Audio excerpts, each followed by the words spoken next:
time for only 2,000 Tanzania shillings only.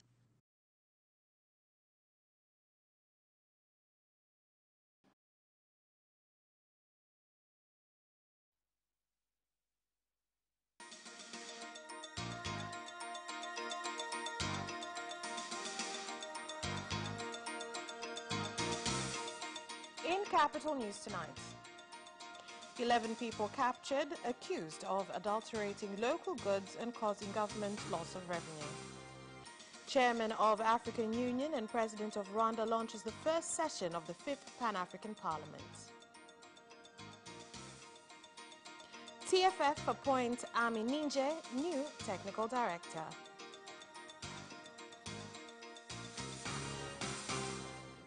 Good evening, this is Capital News at 9:30. My name is Vanessa Victor. Let's get started with the national news. 11 entrepreneurs in Shinyanga region, Kahama district have been apprehended for accusations of illegal dealings with sugar as well as other goods, causing loss to local producers and causing the government loss of revenue. These people were discovered during an operation being run by Shinyanga Regional Commissioner Zainab Terak with defense and safety organs as well as local manufacturers, where they discovered warehouses and equipment used to package illegal imports into packaging of locally produced goods. From the intelligence gathered, we were able to identify all those responsible by name. What I'm telling you now is whatever is going on, in order to leak information or assist those that have been arrested, remember that we are informed. We as producers, that is Kagera and Mtibwa Sugar, have been affected. It reached a point whereby we almost closed the business. But we're thankful that the government under Honorable President Magufuli worked extra hard to revive the industry. We were heading the wrong way to an extent that some factories started making losses, which made it impossible for them to pay revenue. An incident where elephants invaded people's homes has continued to raise issues after residents of a Kalalani village in Korogwe, Tanga region have asked the government to intervene on the matter as elephants have invaded their farms and set up residence there, destroying some of their harvests. My main problem is elephants. Since last year, elephants have been entering our farms. We tried to speak towards chasing the elephants away from our village. Nothing has been done till today. We are waiting for the animals to kill us. We can't sleep in peace. We can't farm since last year.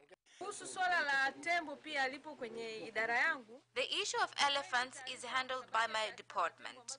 It is true that we have received information on the invading elephants, but the challenge here is manpower from Tanapa Game Rangers who are dealing with such matters. They have started to respond to this case, but first dealing with a disaster at Makanya, then they will come to Malalani. I'm glad that you have showed up in big numbers and spoke out your challenges, including your kettles failing to enter the reserve for grazing, since it is prohibited by TANAPA. I will deal with this because reserves have their own laws, but we will have to find ways for you to get a place to feed your cattle. I will discuss this matter with experts in collaboration with the manager to come up with a solution without interfering with any stipulated laws. Preliminary arguments have started at Bukoba zone of the High Court in a case whereby 2 teachers of Kibeta Primary School, which is in Bukoba Municipality, Kagera region, are being accused of deliberately murdering a pupil of the school. The teachers, who are Auspicious Patrick Mutazankira and Elliot Gerald, are accused of the barbaric murder of a Standard 5 pupil at the school, Sperius Eradius, on August 27th of this year, because Sperius allegedly stole a bag which contained a handheld mobile phone and 75,000 shillings in cash. The state prosecutor, Thumani Matuma Kilati, who is one of a team of 4 state prosecutors in this case, read out the charges facing the 2 suspects before presiding Judge Lamek Michael Mlacha. Apart from Kilati, the other state prosecutors are Chema Maswi, Inestori Nchimani, and Juma Mahona. In the initial arguments of the case, the state prosecution presented the names of witnesses whose testimonies will help to support their case. On their part, the 2 accused teachers denied being involved in the murder, and one of the suspects, Respicious Mutazangira, said that he only struck the deceased pupil 6 times with a cane, while his fellow suspect said she did not even touch the late Spurious Iradius in any way. Preliminary hearing includes reading of charges and discussions where the accused are getting the opportunity to give answers to their charges. All of these were done today, and all the accused denied their charges. We're looking forward for further discussions that will be organized by the High Court. The undiscussed issues is that all the accused are Kibeta primary school teachers, and the late student was studying there. This cannot be discussed. The first accused teacher, Respicious, was the discipline master. This will also not be discussed.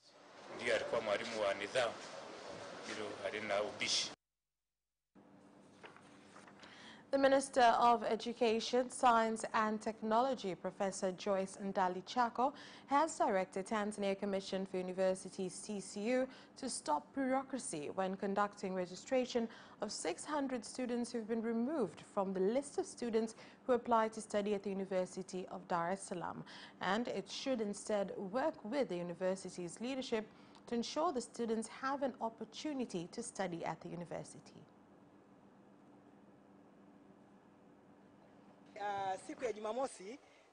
On Saturday, I had a discussion with Professor Kiamba and told him that it is not right for students wishing to go to University of Dar es Salaam as their first choice not to be able to do so due to some administrative shortcomings.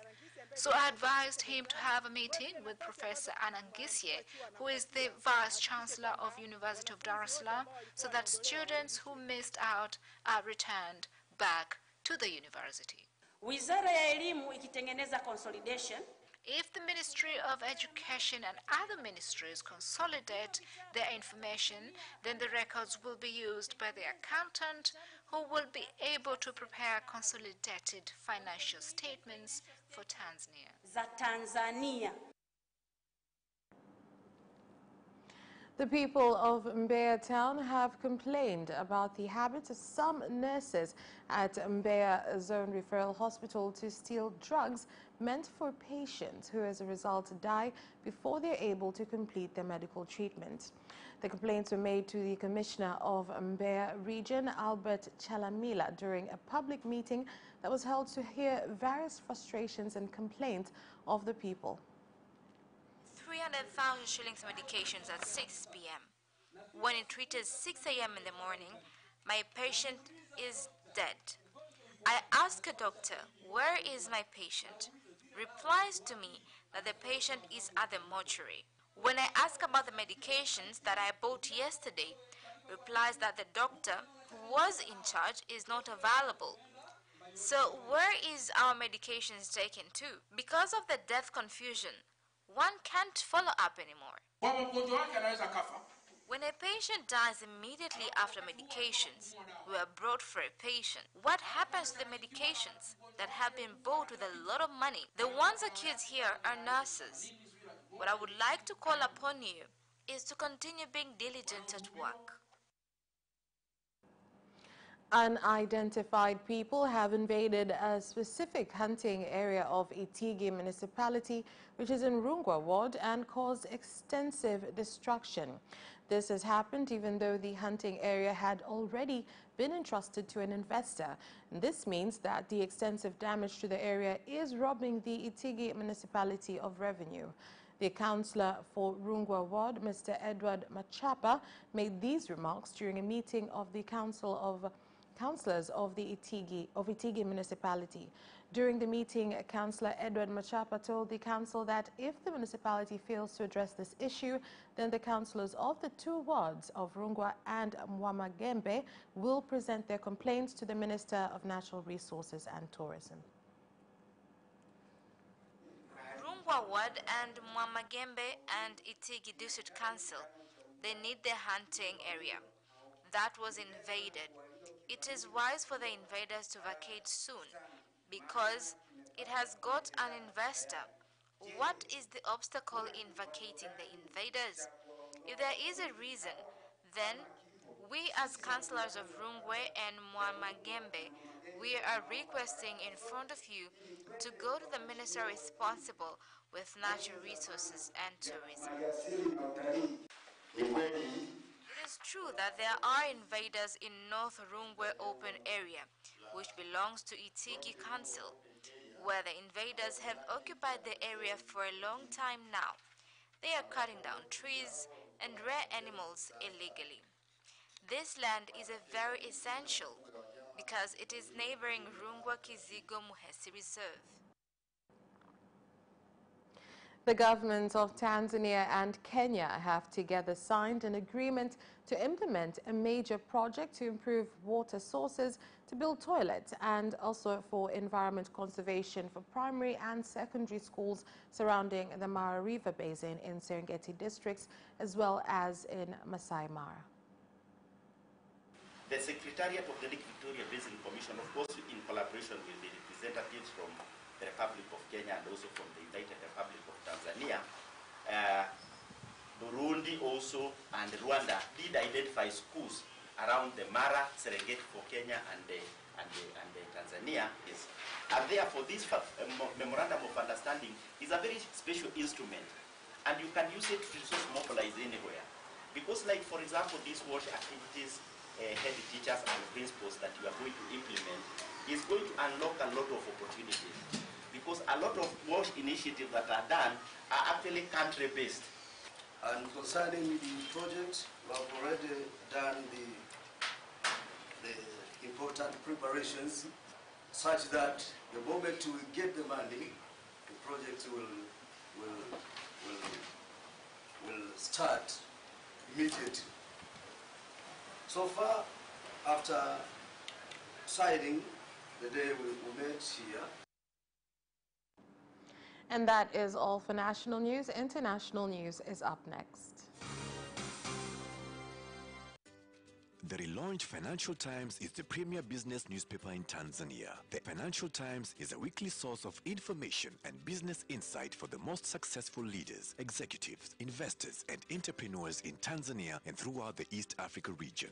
We provide critical business insight and in-depth features on companies, people, strategies, ideas, and economic trends. The Financial Times offers an unrivaled platform for advertisers to enhance brand awareness and move products. We will enable you to reach confident and informed consumers and decision makers who are ready to buy, which includes company CEOs, CFOs, managers, entrepreneurs, policymakers in government, politics and civil society, diplomats, members of the academia, and other key influencers. See examples of advertisement opportunities featured in Financial Times sections below. Telecom sections, real estate section, company news, banking, finance and insurance industry, information technology, national, regional and global markets overview, motoring, lifestyle. Get your copy of Financial Times for 2,000 Tanzania shillings only.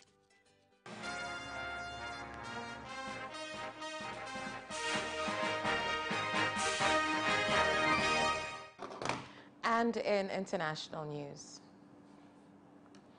the chairman of the African Union and president of Rwanda, Paul Kagame, has officially launched the first session of the 5th Pan-African Parliament in Kigali today, where he asked members of the Pan-African Parliament to lend their support in pushing the continent's free movement and trade agenda. More especially,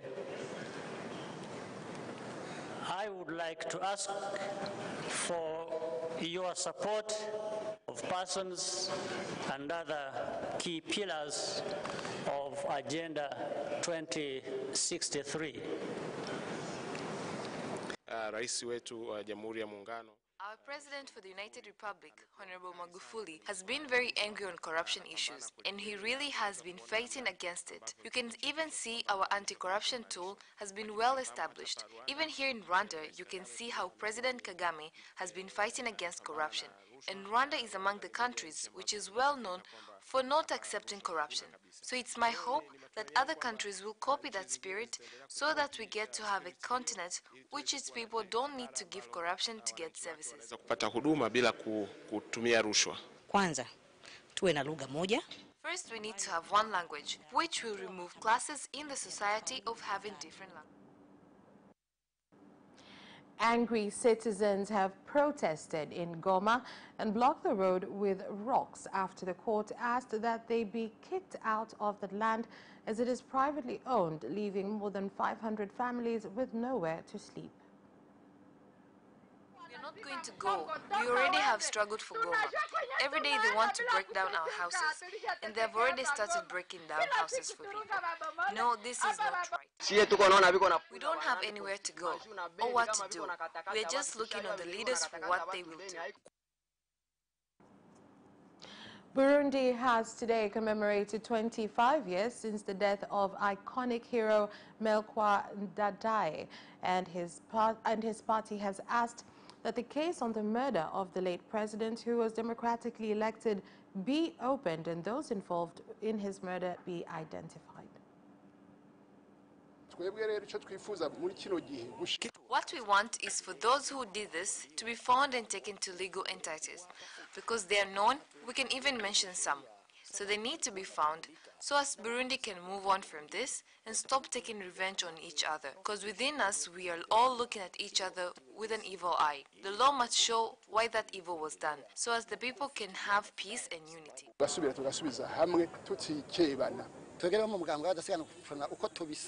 In Uprona party, anyone who was behind Uprona so as to shed blood, then he should be followed as himself. Everyone should be held responsible for what they have done.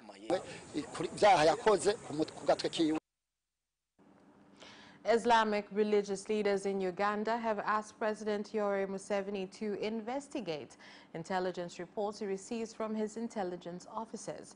The leadership claims that President Museveni receives inaccurate reports which hinders justice and promotes conflict in the country.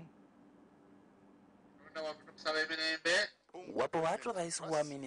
people in between who are giving wrong reports to the president and even leading him astray. And the president himself is to blame. That is all for international news. Do stay with us. We'll be back with business shortly. Watch Business Edition as we talk to business leaders and experts in sectors that are transforming Tanzania's economy. To be rich, I have to be a business person. It's not an easy road at all. People need to understand. You must quickly think, how cost effective are you going to be? Business acts as a way in which it can bridge that gap. Business Edition will keep you informed on latest developments in the financial sector, extractive industry, tourism, agriculture, energy, construction, and so much more. Meet entrepreneurs who create employment opportunities. Watch Business Edition on Friday at 8:15 p.m.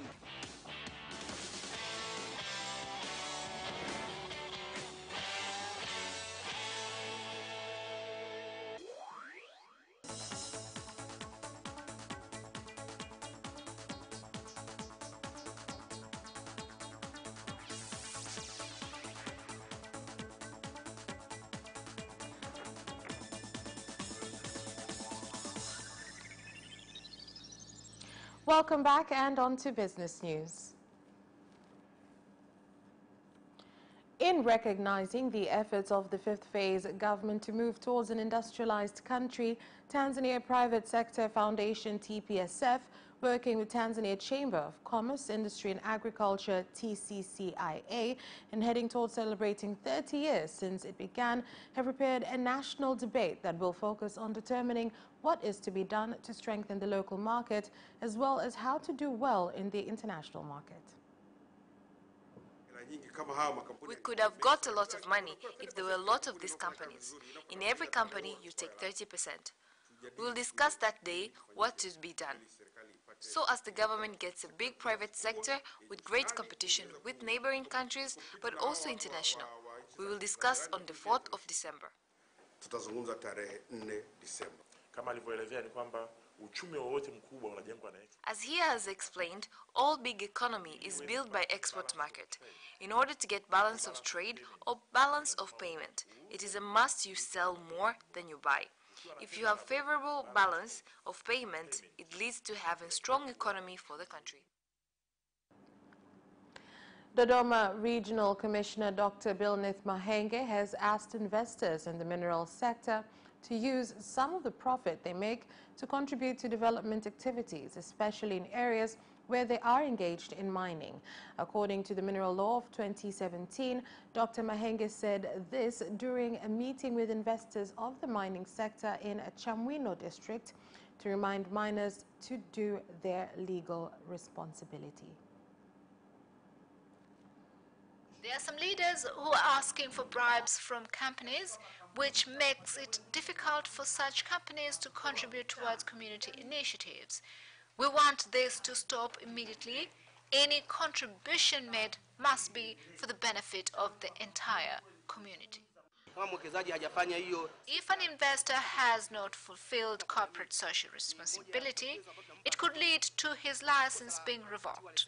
We usually send reminders, and if he fails to comply, then he could lose his license. Small-scale farmers in the country have asked the government and stakeholders to direct their strength in addressing lack of reliable markets for their harvests, as despite having received support to increase production, they are still getting losses and continue to be poor. Challenges that we face, and one of them is a lack of market, which makes it harder for the farmer to recover the money spent. We are looking on how to reduce time to apply for permits to export produce, but also on how to shorten the time taken to evaluate policies. Sometimes, even though the policy is very, very nice, implementation is a challenge. The policy per se, but how it is implemented.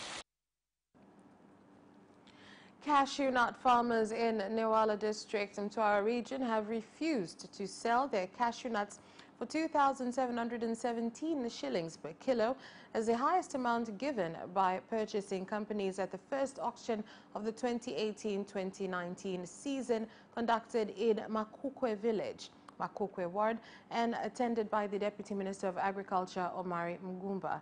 This price is a significant drop from last season's auction, where the price was 3,850 shillings per kilo.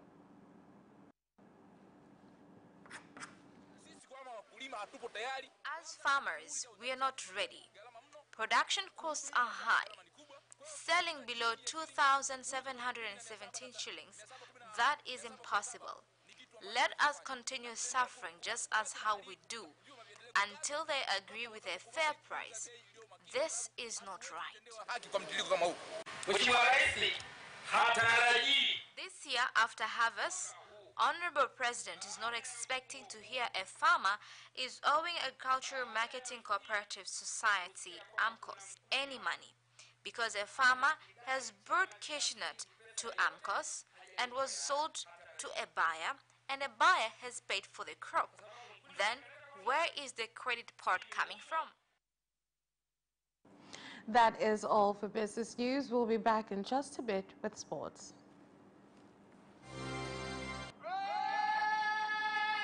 Hi, my name is Kotaro Tokuda.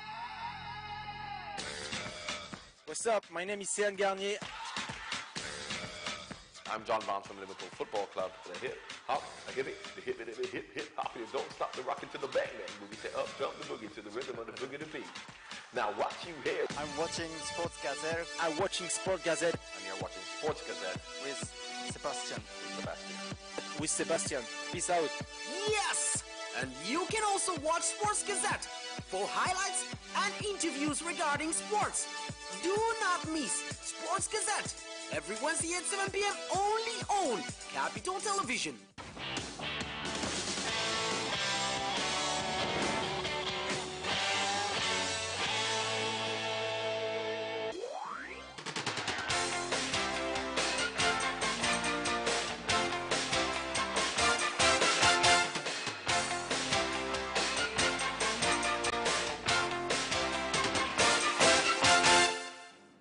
And in sports news, the Tanzania Football Federation TFF Managing Committee has confirmed the appointment of Ami Ninje as the new technical director. Kamati ya utendaji ya TFF imemthibitisha Ami Ninje. The TFF Managing Committee has confirmed Ami Ninje to be the TFF Technical Director. As I said, the committee met in the 20th of October here at the TFF headquarters, and they confirmed Ninje to be the new TFF Technical Director. Oscar Mirambo was the acting Technical Director, and he will now proceed with his first job, which was the Youth Development Officer. Akiendelea nayo ambayo ni ya ofisa maendeleo wa vijana. Azam FC management says the league is still young and they're still working hard in their performance despite being the current league leaders. We are going to play away.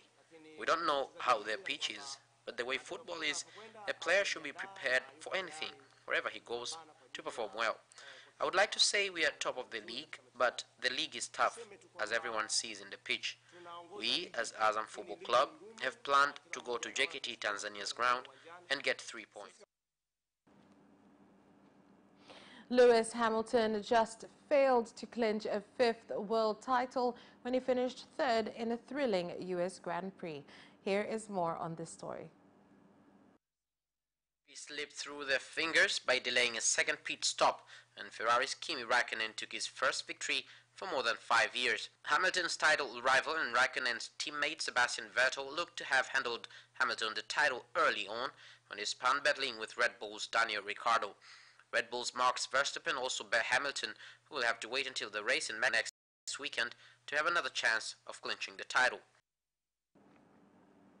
Real Madrid coach Julen Lopetegui says he is going to fight to turn around the club's faltering form, but could not say whether he would still be in a job for the trip to Barcelona on Sunday. Lopetegui is under pressure following Real's run of 4 defeats in 5 games. Results haven't been great, but we're going to turn this around, he said. Real faced Czech side Victoria Plzeň in the Champions League on Tuesday before the weekend's El Clasico. What I've learned about this club is to fight. That is the DNA of this club, Lopetegui said. And that sports item ends our news bulletin. Thank you for watching and have a good night.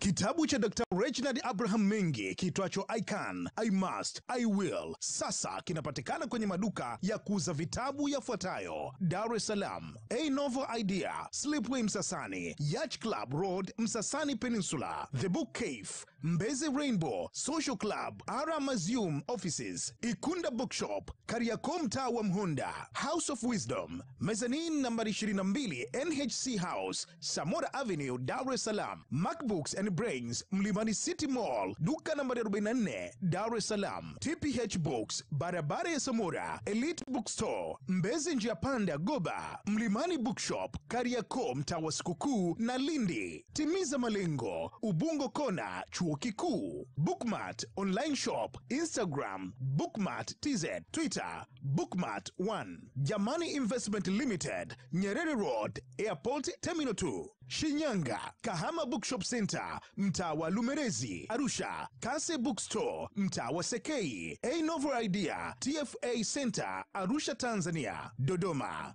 Lugarawa Bookshop, Dodoma mjini, barabara ya 8. Moshi, Ape Bookshop, Moshi mjini. Christian Bookshop, Moshi mjini. Wahi nakala yako sasa kwenye duka lolote lililopo karibu nawe.